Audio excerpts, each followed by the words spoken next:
definitivamente o Brasil está muito mal, diplomaticamente falando, no exterior. O Brasil passa uma vergonha atrás da outra. E os caras tiveram a coragem, a cara de pau de dizer que agora o Brasil se inseriu novamente na cena mundial. É uma vergonha atrás da outra.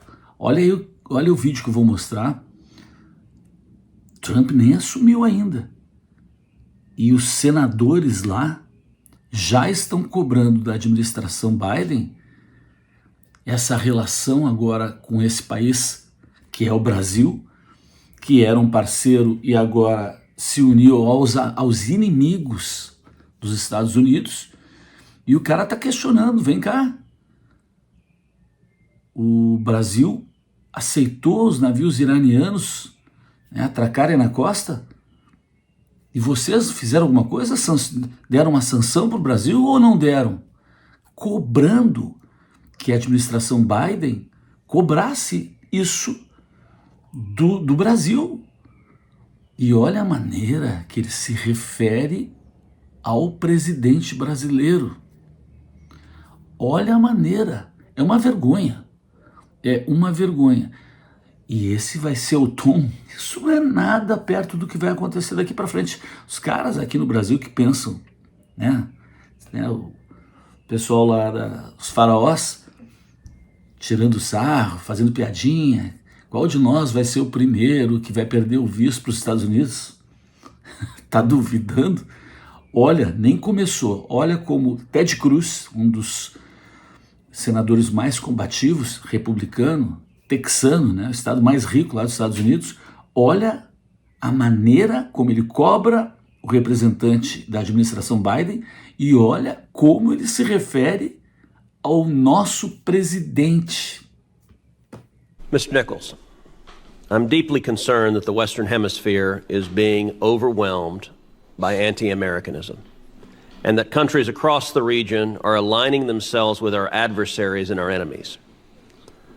I'm deeply concerned that former U.S. allies are being replaced by leaders who are actively hostile to us and our interests, and that the Biden administration has chosen to embrace many of those leaders.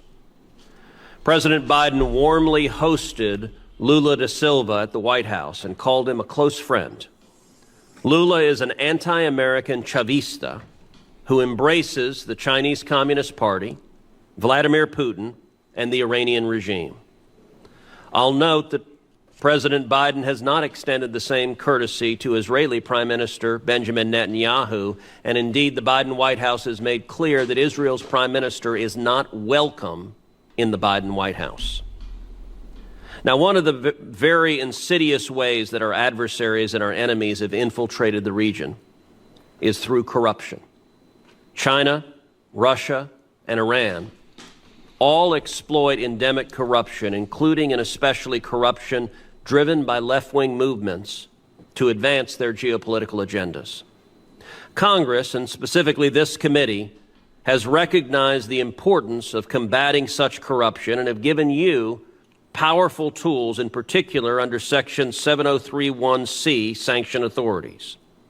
The Biden administration has used these sanctions repeatedly across the Western Hemisphere, but not, I'm dismayed to say, not against the left-wing anti-American communists who are aligning with Russia and China and Iran. The opposite. Again, the Biden administration has looked the other way at malign behavior from such actors. Well, Brazil. Bolsonaro, a pro-American leader, was replaced, to the Biden administration's cheering, with an anti-American radical Lula. And there is corruption likewise in the Lula government. In February, Lula allowed 2 of Iran's most advanced warships to dock in the port of Rio de Janeiro. The United States opposed that act, at least formally. In fact, the United States sanctioned those ships with what are supposed to be powerful designations, and yet it happened. I believe the Lula government's corruption played a significant role in their decision to ignore the Biden administration and allow the docking. Do you agree with that assessment? And has the Biden administration enforced any sanctions related to that instance, and in particular to the Brazilians providing material support to the Iranian ships? The administration engaged our partners throughout the hemisphere, and we're very pleased that the Iranian ships were not able to dock anywhere else. We're deeply disappointed that one of the two ships was able to dock in Brazil, the other was offshore. I would refer you to OFAC for any additional information on. Has the Biden administration sanctioned the Brazilian government led by Joe Biden's self-described good friend, the anti-American leftist Lula? Have you sanctioned the Brazilian government for violating U.S. law and allowing the Iranian ships to dock?